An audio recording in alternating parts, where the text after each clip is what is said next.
মাস তিনেক পেরিয়ে গেছে। বর্ষার শেষে শরতের আগমন আসবো আসবো করছে।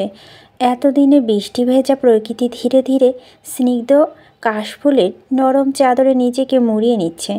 আকাশে আজকাল বর্ষার ধূসর কালো মেঘের আধিপত্য দেখা যায় না। সেখানে শুধু সাদা শুভ্র মেঘের বিস্তর আনাগোনা, নীরব নীরব শান্ত পরিবেশ থাকে সবসময়। তোহার মিড টার্ম পরীক্ষা শেষ হয়েছে সপ্তাহখানেক আগে। মাসের শেষে রেজাল্ট, ততদিনই গায়ে হাওয়া লাগিয়ে উড়োচণ্ডী ভাব নিয়ে আছে তোয়া। পরীক্ষা শেষ পর কিছুদিন এমনিও পড়াশোনা হয় না তার, জোর করেও হয় না। সারাদিন এটা ওটা আকাজ করে দিন কাটে, কলেজে যায় না মাঝে মধ্যেই। এই নিয়ে তিহানও কিছু বলে না।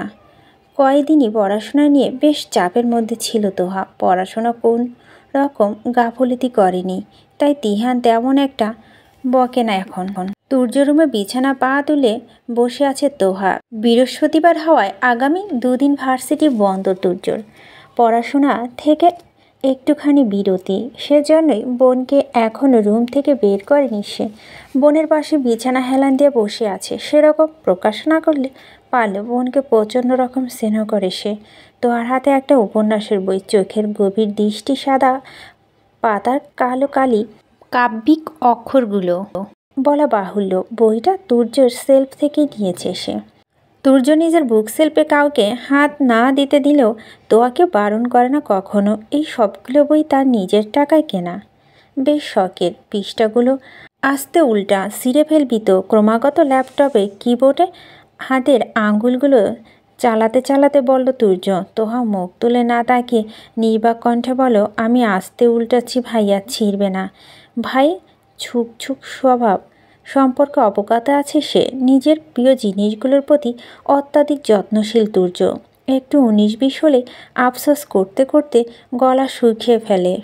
অর্ধেক বই শেষ করতে বাইরে অপরিচিত কিছু কণ্ঠ কানে খাড়া হয়ে উঠল তোহার। তুর্য ল্যাপটপ থেকে মুখ তুলে তাকালো, ভুরু কুচকে বলল, স্বর্ণাদের আসার কথা ছিল নাকি? আমি তো জানতাম না। আমিও জানতাম না ভাইয়া, দাঁড়াও দেখে আসি বলে উঠতে নিলেই গেট খুলে ঘরে ঢুকলো সাইব আর নুহাস। তাদের পিছনে পিছনে স্বর্ণা। বইটা ধীর গতিতে হাট থেকে নামিয়ে কোলের উপর রাখলো তোহা। মুখের প্রখার হাসি টেনে বলো, তোমরা আসবা আমরা তো জানিই না, বসো বসো। বিছানা ছড়িয়ে ছিটে পড়ল তারা। সাইব খানিকটা বিস্ময় নিয়ে বলল, তুই জানিস না আজকে তো। তার আগেই সশব্দে দরজা খুলল তিহান। সাইবদের দিকে তাকিয়ে বাড়ি মেরে বলল, তোদের না আরও আগে রওনা দিতে বলেছিলাম? আর সব কটা এখানে কি করিস? ব্যাগ ট্যাগ সব গোছানো শেষ নাকি? তিহানের কথা শেষ করতেই দিল না তোহা। কৌতূহল কণ্ঠে বলো, ব্যাগ গোছানো মানে? কোন ব্যাগ গোছাবো তিহান ভাইয়া? ওহো, তোর তো দিন দুনিয়া ধ্যান নাই তিহু। কোনো ব্যাঙের মতো এই ঘর ও ঘর পরে থাকা ছাড়া আর কিছুই পারিস না। জানবি কেমনে? আপনি আমাকে কুনো ব্যাঙ বললেন? ঝাঁঝালো কণ্ঠে বলো তোহা। আরও কিছু বলার আগেই তুর্য মাথায় হালকা চাটি মেরে থামিয়ে দিল তাকে। তিহানকে সবাই যথেষ্ট ভয় পেল। এই তোহা একদম ঠোঁটকাটা স্বভাবের। পাত্তা দিল না তিহান। তুর্যর দিকে তাকিয়ে ব্যস্তভাবে বলো, নানু বাড়ি চট্টগ্রামে যাচ্ছি আমরা। তোরা হয়তো জানিস না, খালামণি বলতে ভুলে গেছে বোধ হয়। সকালেই হুট করে প্ল্যান হয়েছে, আজ রাতে রওনা দিব আমরা। কাজিনরা একসাথে যাব আর খালা খালুরা আলাদা গাড়িতে। বলতে বলতে এগিয়ে এলো তিহান। তোহার কোল থেকে বইটা নিয়ে উল্টে পাল্টে দেখতে দেখতে ঠোঁট চেপে হেসে জ্বালাময়ী কণ্ঠে ঠাট্টা স্বরে বলল, আহা তিহু, ভাইয়ের সামনে বসে প্রেমের উপন্যাস পড়ছিস? আজকাল ধরে বিয়ে দিয়ে দিব নাকি? অকালপক্ষ কোথাকার। বাক্য পূর্ণ হওয়ার পরপরই সমস্বরে হাসির শব্দ মুহূর্তে নাকের ডগায় লাল হয়ে এলো তোহার। ঠোঁট আর জোয়ালা শক্ত, চোখের মৃদুমন্দ আগ্রাসী হতাশার ভাব। নেহাতি তার থেকে বয়সে বড় বলে এই লোকটার উপর কিছু বলতে পারে না সে। রীতিমতো গা জ্বালানো অনুভূতি, নিজেকে আটকানো বড় অসহ্যকর। আকস্মিক শব্দটাতেই একটা অদ্ভুত উত্তেজনা কাজ করে। হুটহাট ভালো কিছু ঘটে যাওয়া থেকে আনন্দদায়ক কিছু একটা ধরনীতে হতে পারে না। এখানে কোনো কিছু পূর্ব পরিকল্পিত থাকে না, কোনো উচ্চ আশা থাকে না। যা হয় তাই ভালো লাগে। তেমনি বহুদিনে পরিকল্পিত ভ্রমণের থেকে আকস্মিক ভ্রমণগুলো বেশ মন কাড়া। আড্ডা মেতে উঠে আর হেলফেলায় রওনা দিতে বেশ রাত হয়ে গেল তোহাদের। সারা রাত জার্নি করে সকালে পৌঁছাবে। ঘড়িতে বাজে 10:30। মাত্র সাইদের গাড়ির পিছনে সিটে উঠে বসল সে বসতেই পিছনের সিটে জানালার পাশে, তার পাশে স্বর্ণালী আর স্বর্ণালীর পাশে নুহাস, সামনের সিটে তুর্য আর ড্রাইভিং সিটে সাইব। তিহান এখনও আসেনি। সবার ব্যাগপত্র গোছানো গুছিয়ে রেখে খালা খালুদের গাড়ি চলতে শুরু করলেই তবে এই গাড়ির দিকে এগুলো সে। তোয়ার পাশে দরজা খুলে পা ঢোকাতে ঢোকাতে বলল, চেপে বস। তোহা চেপে তো বসলই না, উল্টো এক হাতে তিহানের বুকে ঠেস দিয়ে থাকে থামিয়ে দিয়ে বলল, আমি জানালার পাশে বসবো, আপনি স্বর্ণাপুর পাশে বসেন, আমাকে বের হতে দেন। তার কথা কানে যেতেই আটকে উঠল স্বর্ণা। এমনই তিহানকে প্রচণ্ড রকমের ভয় পায় সে। তিহানের ধমকে সবসময় তথস্থ হয়ে থাকে। তার উপর তার ঘুম ভালো লাগে না। দেখা যাবে ঘুমের মাঝে তিহানকে উল্টোপাল্টো দিয়ে দিলে তাকে ঘুমের মধ্যে চড়না বসিয়ে দেয়। বিশ্রী ব্যাপার। ভাবতে ভাবতে তোহার জামা টেনে ধরল সে। চোখে এক সমুদ্র অসহায়ত্ব নিয়ে চাপা স্বরে বলল, তোহারে এমন করিস না বোন, আমি বসবো না তিহান ভাইয়ের সাথে, প্লিজ।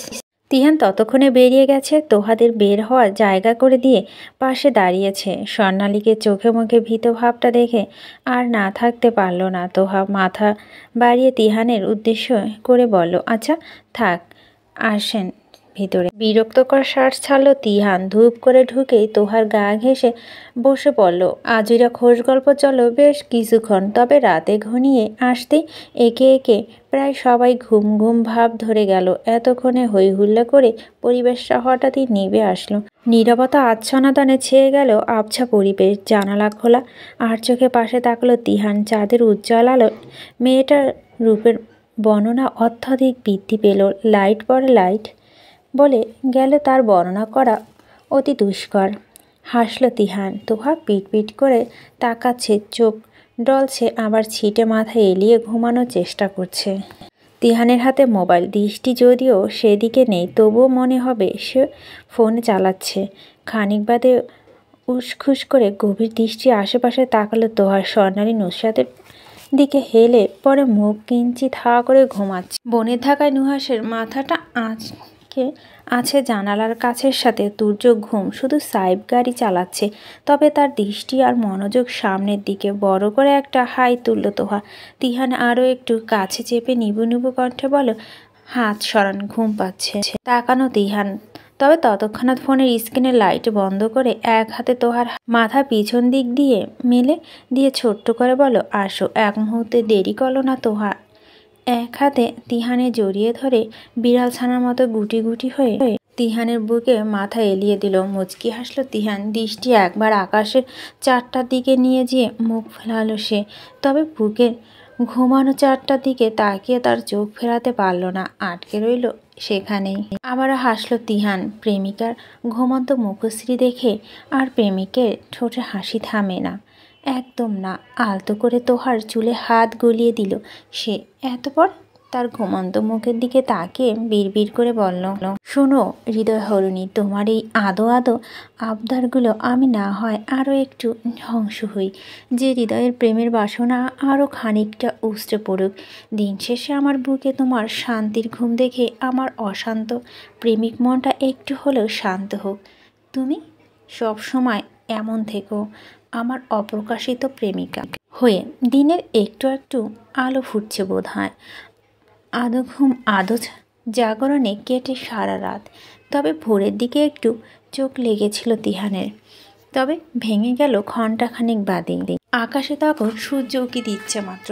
গাড়ি থেমে আছে একটা রোডের পাশে। গাড়ি থামিয়ে সিট হেলান দিয়ে ঘুমাচ্ছে সাইব। তিহানের ঘুম ভাঙতেই চোখের ওপর কালো রঙের একটা কাপড়ের আবরণ ভুরু জোড়া অদ্ভুতভাবে কুঁচকে গেল তার। মুখের ওপর থেকে কাপড়টা সরাতে অর্থ উদ্ধার হয়ে গেল তার। চোখের ওপর নিজের ওড়না টেনে নিয়েছিল তোহা, যেন সকালের আলোতে তিহানের ঘুম না ভাঙে। তোহা অবশ্যই তখন সজাগ নয়। আষ্টে পিষ্টে তার সাথে লেপ্টে বেগরে ঘুমাচ্ছিল মেয়েটা। হাতের মুঠোয় ওড়নাটা নিয়ে বেঁকিয়ে যাওয়া শরীরটা সোজা করে বসলো তিহান। হাতের ওড়নাটাও দিকে তাকিয়ে মৃদু হেসে বলল, প্রেমিকা আজকাল প্রেমিকের খেয়াল রাখার নেশায় উঠেছে ইমপ্রেসিভ। সূর্য উঠে যাচ্ছে প্রায়, একটু আধটু আলোকিত হয়ে আছে চারিপাশ। ফোন বের করে সময় দেখল তিহান। সকাল 6টা। ফোনটা পুনরায় পকেটে ঢুকে জানালা দিয়ে বাইরে তাকালো। রাস্তার নির্জন, লোক সমাগম এখনও শুরু হয়নি। এখান থেকে আরও 1 ঘন্টা পথ অতিক্রম করলেই তাদের নানু বাড়ি। সাইব বেচারা সারা রাত ড্রাইভ করেছে, এখন তাকে আরও ডেকে গাড়ি চালান বলাটা একেবারেই বেমানান। ছোট্ট করে একটা হাঁক ছাড়ল তিহান। হাতের মুঠো থাকা ওড়না অংশবিশেষ তোহার গায়ে ভালো করে জড়িয়ে দিয়ে এক হাত বাড়িয়ে সাইবের কাঁধে মৃদুভাবে ধাক্কা দিল সে। প্রথমবার সাড়া না করল, দ্বিতীয়বারে চোখ মেলে তাকালো সাইব। আচ্ছন্নের মতো লাল লাল চোখগুলো কষলে বলল, আসলে চোখটা লেগে এসেছিল তিহান ভাই, আমি এখনই স্টার্ট। মাঝে তাকে থামিয়ে দিল তিহান। গলার স্বর নামিয়ে স্নেহের সহিত বলল, তুই পিছিয়ে এসে বস, ঘুমা একটু, আমি ড্রাইভ করছি, সমস্যা নেই। আরে না না, আমি পারবো, অপ্রস্তুত হয়ে বলল সাইব। তিহান নিরুত্তর কণ্ঠে একটু গাম্ভীর্য টেনে বলল, সাইব যা বলছি তা কর, বের হয়ে পিছে আয়। তিহানের কথায় ওপর না কোনো কথা বলল সাইব। ধীর গতিতে বের হয়ে পিছে এসে দাঁড়াতে তিহানের দরজা খুলল। তোহা হেলে পড়া মাথাটা বুক থেকে সরিয়ে হাতের আঙ্গুলের ওপর থেকে কোনো রকম বের হয়ে সাইবকে ঢুকতে বলল। চেপে চুপে ঢুকে পড়ল সাইব। ঢুকে বসতেই তিহান আলতো করে সাইবের কাঁধে তোহার মাথাটা ঠেকিয়ে দিয়ে খানিকটা আদেশসূচক ভঙ্গিতে বলল, ওর ঘুম যেন না ভাঙে দেখিস। মুচকি হেসে মাথা নাড়ল সাইব। এই হাসি মানে বুঝে তিহান। প্রত্যুত্তরে সেও হালকা হেসে আরও একবার তোহার ঘুমন্ত মুখ চোখ বুলিয়ে দরজা আটকে দিল। ঠান্ডা প্রকৃতির নির্মল বাতাসে জোরে জোরে দুটো শ্বাস নিয়ে ড্রাইভিং সিটে বসল। আভিজাত্য ধরনের একটা প্রাচীন ঘেরা দোতলা বাড়ি। পুরনো যুগের হওয়ার পরও কয়েকদিন পরপরই রং করা হয়, তা এত বিভীষিকাময় অবস্থা। নানা বহু কষ্ট পরিশ্রমের বাড়ি এটা। গাড়ি থেমে যেতেই হালকা ডাকে সবাইকে উঠিয়ে দিল তিহান। তবে তোহা এখনও ঘুমাচ্ছে। সাইব এতক্ষণ ঘুমালেও এখন চোখ মেলে তাকিয়ে মূর্তির মতো বসে আছে, বিন্দুমাত্র নড়াচড়া নেই তার মাঝে। সবাই নেমে যেতেই তিহান নামলো। তাদের গাড়ি থামতে দেখে ছুটে এসে, মোস্তাক চাচা এ বাসায় যাবতীয় দেখাশোনা কাজকর্ম তিনিই করেন। নানা নানু আর কয়জনের রান্নাবান্না করার জন্য আছে, তাছাড়া এই বিশাল বাড়ি খালি পড়ে থাকে। ব্যাগপত্রগুলো কয়েকজনের হাতে গুছিয়ে দিয়ে সাইবের পাশে দরজা খুলে দরজায় তিহান বলল, বের হ, আমি উঠাচ্ছি ওকে। সাইব বের হয়ে যেতে মাথা হেলে পড়ায় ঘুম ঘুম চোখে তাকালো তোহা। জড়ানো কণ্ঠ বলল, সকাল হয়ে গেল কখন? বলে আশেপাশে তাকালো সে। কাউকে না পেয়ে চকিত কণ্ঠে বলল, সবাই কোথায়? সবাই বের হয়ে গেছে, তুই ঘুমাচ্ছিস শুধু, আয় বের হ। আড়মোড় ভেঙে উঠে এলো তোহা। ঘুম ভাঙলে সাধারণ মেজাজের চলে থাকলেও আজও তার ব্যতিক্রম হলো। আশেপাশে স্নিগ্ধতা জর্জরিত সবুজ প্রকৃতি দেখতে মনটা ভুরভুরে হয়ে গেল। কি সুন্দর গাছগাছালি, শরতের ছোঁয়া, সব পাতায় পরিপূর্ণ। পাখিদের কিচিরমিচির শোনা যাচ্ছে। আহা, শেষবার নানু বাড়িতে এসেছিল প্রায় 2 বছর আগে। বিশেষ একটা আশা হয় না। নানা নানুর সাথে ব্যবধানে দূরত্বটা বেশি হলেও মনের দূরত্বটা একেবারেই কম। তার দাদা দাদি নেই, তার জন্মের আগেই পৃথিবী মায়া ত্যাগ করেছেন।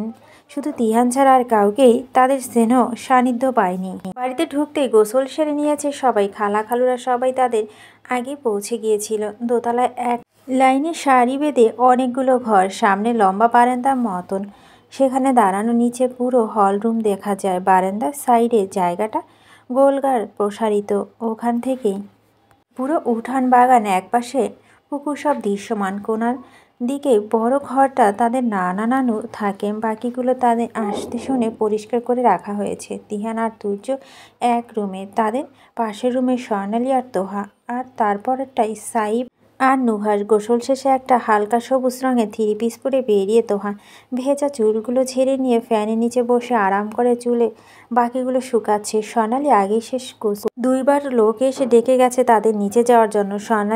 স্বর্ণালী আবারও তাড়া দিতেই আর দেরি করল না তোহা। মাথা ওড়না জড়িয়ে বেরিয়ে গেল নিজের উদ্দেশ্যে। নানা নানুর সাথে দেখা হয়নি এখনও। তারা যখন এসেছে তখন ঘুমিয়েছিলেন। তারা নিচে নামতেই নানাসহ সবাইকে সুবিশাল টেবিলে বসে থাকতে দেখল তারা। তাদের নানা অর্থাৎ মিজান রহমান বসে আছে মাঝের চেয়ারটা, মুখে প্রশস্ত হাসি। এতদিন পর বাড়িটা আবারও ভরা লাগছে। মাঝে মধ্যে গুরুতর অসুস্থ হয়ে গেলে, সুস্থ হলে আবার চাঙ্গা হয়ে ওঠেন তিনি। মনে হয় না এই লোকটা এত অসুস্থ ছিল। তোহা আর স্বর্ণালী দ্রুত পায়ে এগিয়ে গেলেন। নানাকে সালাম দিয়ে দাঁড়াতেই তাদের মাথা হাত বুলিয়ে দিলেন তিনি। হেসে বলেন, এত বড় হয়ে গেছিস নাতি দুজন, বিয়ে শাদির ব্যবস্থা করতে হবে কয়দিন পর। নানা ঠাট্টাটা গায়ে না মাখলেও খানিকটা লজ্জা পেল দুজনই। তবে প্রতিউত্তর না করে ভদ্রতার সহিত চুপচাপ টেবিলে বসলো তারা। তোহা এক পাশে, তিহান আর আরেক পাশে আফিয়া। তাদের মাঝখানে বসেছে তোহা। মূলত এই চেয়ারটা তোহার জন্য খালি রেখেছে তিহান। খাওয়ার টেবিলে খাবার মেলা বসে আছে, কোনো কিছু আর বাদ নেই। রুটি মাংস আছে, আবার ভুনা খিচুড়ি আছে। এই হচ্ছে আমাদের বিলেতি ছেলে। চোখের রং দেখছো মনোয়ারা, পুরো বিলেতিদের মতো। রুটি দিয়ে মাংস চিবাতে চিবাতে স্ত্রীর উদ্দেশ্যে বলেন মিজান রহমান। আগোছালোভাবে হাসল তিহান। তোহা আর চোখে একবার তাকিয়ে নিয়ে খাওয়া মনোযোগ দিলেন। তিহান খিচুড়ি নিয়ে নানা রকম ভর্তা মিশিয়ে খাচ্ছে। তোহা খাচ্ছে আটা রুটি আর মুরগির মাংস ঝোল। খিচুড়ি নেয়নি সে। এই সকাল সকাল অযথা হাত মাখামাখি করে খেতে ইচ্ছে করছে না তার। ভর্তা দিয়ে খাওয়া শেষে একটুখানি আমের আচার প্লেটে তুলে নিল তিহান। খিচুড়ি দিয়ে মাখিয়ে একবার মুখে দিয়ে নলাটা তোহার মুখের সামনে ধরে ধীর কণ্ঠে বলল, হা কর, খেয়ে দেখ, ভালো লাগবে। ছোট করে মুখ খুলল তোহা। তিহান তুলে দিতে চুপচাপ খেয়ে আবারও হা করলো। হাসলো তিহান। নিজে আর এক গাল খেলো না। একটু পরপরে তোহার মুখে অল্প অল্প করে তুলে দিলে হাসলো। হাসির গল্পে মেতে থাকলো। এর মধ্যেই পুরো ব্যাপারটা নজর এলানো না মিজান রহমানের। তিহানের ঠোঁটের কোণে ক্ষীণ হাসিটাও গভীর দৃষ্টিতে লক্ষ্য করলো সে। এতবার মাথা ঝুঁকে মুচকি হেসে চুপচাপ খাওয়া মনোনিবেশ করলো।